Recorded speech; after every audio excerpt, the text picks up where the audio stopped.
Hello everyone, welcome back to the channel. Thank you for watching mom's little world.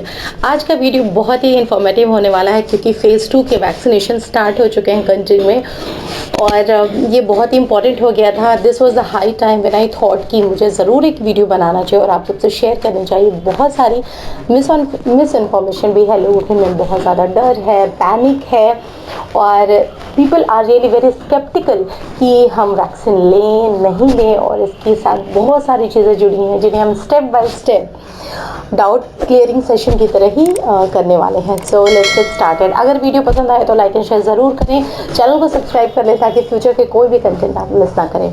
Vaccination जब start हुई तो हमारे घर में भी एल्डर्स हैं, my mother in law, father in law, दादाजी हैं, तो we had lots of questions. तो फाइनली दे आर वैक्सीनेटेड और जितने भी डाउट्स थे हमने क्लियर किए नियर बाई डॉक्टर से या फिर जो मिनिस्ट्री ऑफ हेल्थ है गवर्नमेंट ऑफ इंडिया की, उनके वेबसाइट पे बहुत ज़्यादा इन्फॉर्मेशन है। डॉक्टर पांडा है एक जो कि जुड़े हुए हैं इस सारे होल प्रोसेस से and he is really big name. You can Google about him. He is a director of Nari Pune. He is also working as a head of ECD department, Government of India.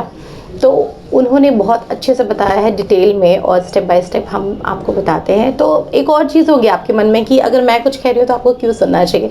Actually for years I have worked in the medicinal chemistry department of the India's largest CRO. तो मैं drug discovery department में ही थी और drugs का manufacturing कैसे होती है, root synthesis कैसी होती है, इन सारी चीज़ों में मैंने बहुत ही क्लोजली काम किया है।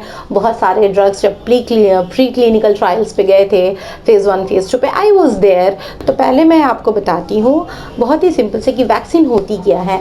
तो वैक्सीन सिंपल डोजेज होते हैं। किसी भी सपोज़ कोई एग्जिस्ट कर रही है बीमारी, अगर आपको जैसे आप डिप्थीरिया ले लेते हैं, डीपीटी होती है, जैसे बच्चों को लगाते हैं ना वैक्सीन, तो क्या होती है, जो भी एग्जिस्टिंग बीमारियां होती हैं उनका बहुत ही कमज़ोर रूप आप ऐसा समझो जो आपके शरीर में डाला जाता है, इससे आपका शरीर उसे आइडेंटिफाई करता है कि वो बीमारी है और वो बहुत कमज़ोर रूप में होती है, तो वो एंटीजन बनाते हैं, ठीक है।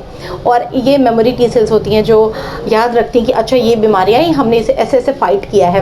तो जब वो दोबारा रियल बीमारी आपकी बॉडी को अटैक करती है तो यही memory T cells affected T cells की तरह काम करती हैं और आपकी बॉडी को याद दिलाती हैं कि चलो उठो, लड़ो, मारो इसे। तो ये प्रोसेस होता है वैक्सीनेशन का। Currently, there are two vaccines available, Covishield and Covaxin. Covishield जो है वो सेरम इंस्टीट्यूट ऑफ इंडिया बना रही है और ये जो है वायरल वेक्टर बेस्ड टेक्नोलॉजी है, जबकि जो कोवैक्सीन है इसमें वायरस का इनएक्टिवेटेड फॉर्म यूज़ किया गया है। तो बेसिकली आप बस इतना समझो कि जब ये आपकी बॉडी में जाएगी तो ये आपके बॉडी की इम्यून सिस्टम को एक्टिवेट करेगी, बिकॉज जो बॉडी होती है आइडेंटिफाई करती है कोई आया है और उससे लड़ना है, तो वो अपने सोल्जर्स को रेडी करती है, ठीक है। जो WBCs होते हैं ना, वाइट ब्लड सेल्स, हमारे सोल्जर्स बॉडी के, उनको रेडी करती है, लड़ने के लिए रेडी हो जाओ। फिर दोबारा से जब अगर ये बीमारी आपको अटैक करेगी तो उनको याद रहेगा कि अच्छा, तो उनको फिर से अपने सिपाहियों को लगाएगी, चलो चलो इसे मारो।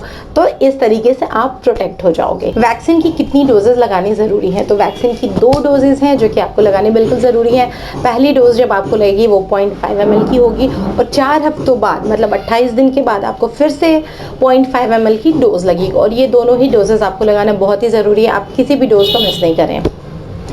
तो क्या आप भूल जाओगे, मुझे अगर याद नहीं रहा तो मैं क्या करूं? तो अगर आपको याद नहीं रहेगा तो गवर्नमेंट ऑफ इंडिया से आपको मैसेजेस आते हैं, आपको नोटिफिकेशन आते हैं कि अब आपको जाना है दूसरी ड्राइव के लिए। जैसे ही आपका वैक्सीनेशन लेके आप आओगे पहली चांस में, तो आपको एक मैसेज आएगा कि आपका वैक्सीनेशन हो गया है, और जब आपको दूसरी टाइम जाना होगा तो भी आपको रिमाइंडर आएगा। तो ये बहुत ही अच्छा स्टेप है। अच्छा, अगर आपको रजिस्टर कराना है तो cowin.gov.in पे आप जाके वहाँ पे आप रजिस्टर करा लीजिए वैक्सीनेशन के लिए, और अभी तक इसके लिए कोई ऑफिशियल ऐप नहीं है, तो आप इस वेबसाइट पे जाओ, लॉगिन करो and then good to go. तो जब फर्स्ट डोज लगेगी तो बॉडी की इम्यून सिस्टम उस एंटीजन को आइडेंटिफाई करेगा और एक एक्टिव इम्यूनिटी बिल्ड होगी। तो जब दूसरी डोज आपको पड़ेगी तो वो फिर से एक्टिवेट हो जाएगी जो एक्वायर्ड इम्यूनिटी होती है, और इस तरीके से फ्यूचर में आप इस बीमारी से लड़ने के लिए रेडी हो जाएगी आपकी बॉडी। नेक्स्ट क्वेश्चन है साइड इफ़ेक्ट्स क्या होंगे।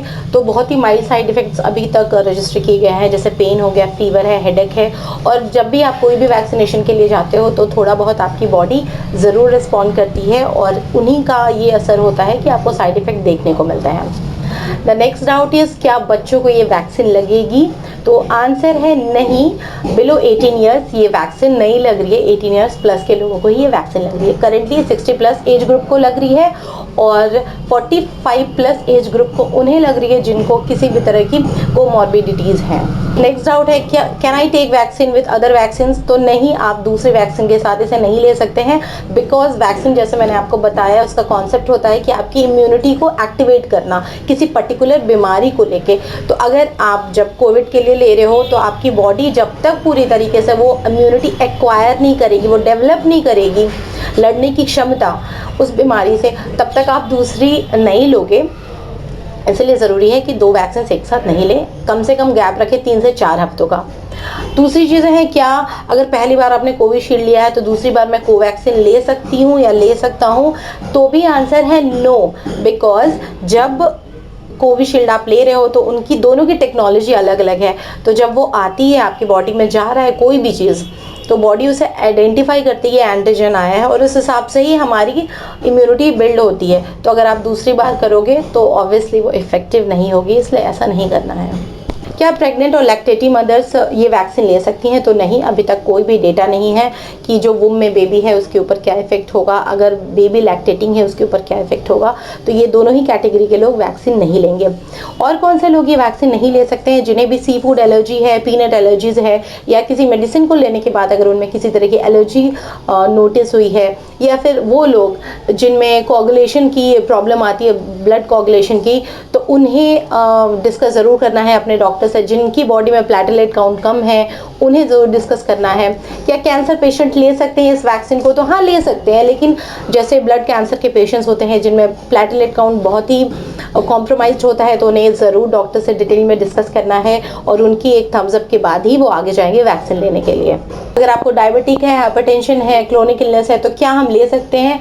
Yes, the answer is yes, आप ज़रूर ले सकते हैं वैक्सीन। लेकिन ऐसा कुछ भी करने से पहले ये हमेशा याद रखें कि जो भी बीमारी है उसकी मेडिकेशन भी आप ज़रूर लेते रहें। अगर आप डायबिटिक हैं तो मेक श्योर कि आप उसकी ट्रीटमेंट भी करा रहे हों।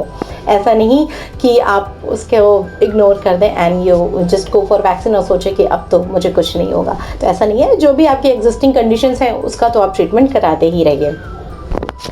फिर है, अगर आपको कोविड इन्फेक्शन हुआ है रिसेंटली, ठीक है, या फिर आप करेंटली एक कोविड पेशेंट हो, आप हॉस्पिटलाइज हुए हो या आपकी कंडीशन काफ़ी सीरियस थी, तो क्या आपको वैक्सीन लेना चाहिए?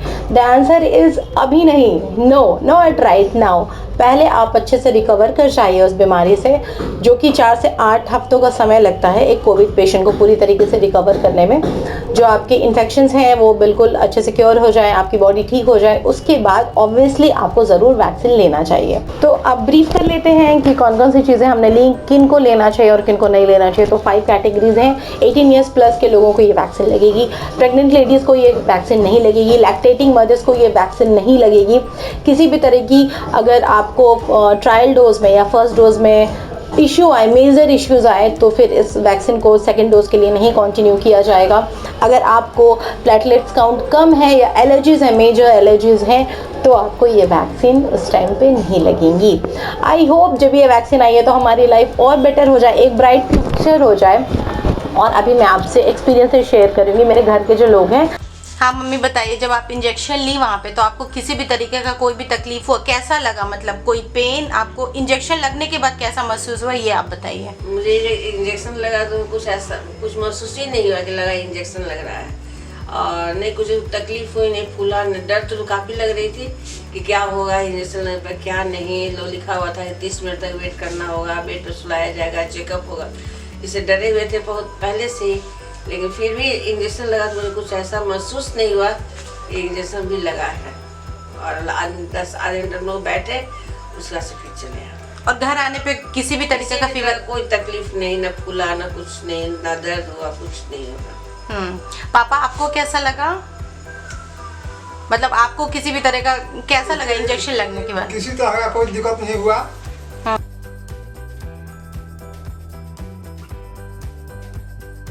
तो वैक्सीन देते समय कोई वैसा फील नहीं होता है, और ट्रेंड नर्सेज या डॉक्टर सलाह देते हैं और देखते हैं तो मुश्किल से 2 मिनट मिनट का ये होता है, 2 मिनट तक वहाँ ठहरना पड़ता है। इसके बाद आधे घंटे तक वो लोग अपने देखते हैं कि इसका क्या साइड इफेक्ट हो रहा है। मतलब उतने देर में, आधे घंटे में पता चल जाएगा कि कुछ इसका असर पड़ता है, साइड इफेक्ट होता है या नहीं होता है। आधा घंटा इंतजार करना, वहाँ पर रहना पड़ता है और वो लोग वॉच करते हैं, देखते हैं। किसी को इसको लेने में कोई दिक्कत नहीं है, बहुत आसान है, बहुत हर आदमी को लेना चाहिए। अगर आपने अभी तक देखा तो ऑब्वियसली आपको वीडियो ज़रूर अच्छा लगा हो तो लाइक ज़रूर कर देना, शेयर कर देना लोगों से, और ट्वीट ज़रूर कर देना यार इफ़ यू वांट। देन अब बहुत सारी सीरीज़ चल रही है, जैसे वैक्सीन वार्ता है ट्विटर पे, आप उसे फॉलो कर सकते हो। बहुत सारी इन्फॉर्मेशन मिनिस्ट्री ऑफ हेल्थ जो है हमारे गवर्नमेंट ऑफ इंडिया की, उनकी वेबसाइट पे जाके आप देखो, वैक्सीन से रिलेटेड बहुत सारी इन्फॉर्मेशन है। और अगर आपको कोई भी और अगर डाउट है तो आप अपने हेल्थ केयर प्रोवाइडर से या अपने डॉक्टर से ज़रूर कंसल्ट कर लें। बट अब वैक्सीन लगाइए, और इसके साथ साथ एक और चीज़ याद रखनी है जो बहुत इंपॉर्टेंट है कि आप मास्क ज़रूर लगाएं, आप हाथों को सैनिटाइज, सारे प्रिकॉशन वही लें। बिकॉज ये वैक्सीन ऐसा नहीं कि आप फ्री हो गए। वैक्सीन मतलब जैसे मास्क और ग्लव्स, सैनिटाइज़र हमारे शील्ड थे, तो वैक्सीन हमारी तलवार है। और हमें अभी तब तक इन सब चीज़ों को कंटिन्यू करना है जब तक कि ये पूरी तरह से ग्लोबली हम वैक्सीनेट ना हो जाए, ये अच्छी तरीके से इरेडिकेट ना हो जाए, तब तक आपको सावधानी ज़रूर बरतनी है।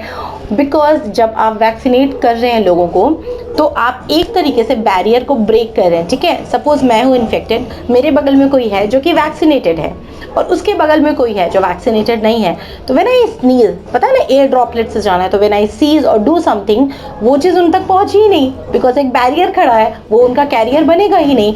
तो ये थॉट प्रोसेस है, तो it will take some time. ठीक है, तो तब तक थोड़ा सा पेशेंस रखना है, थोड़ी सी हिम्मत रखनी है, और लाइफ को एंजॉय करते रहना है पूरी सावधानी के साथ। तो अपना ध्यान रखें, एंड मिलते हैं आपसे अगले हफ्ते। Till then bye bye, take care. अपने कमेंट ज़रूर बताना आपको कैसा लगा वीडियो, थॉट्स कैसे थे। I would love to read them.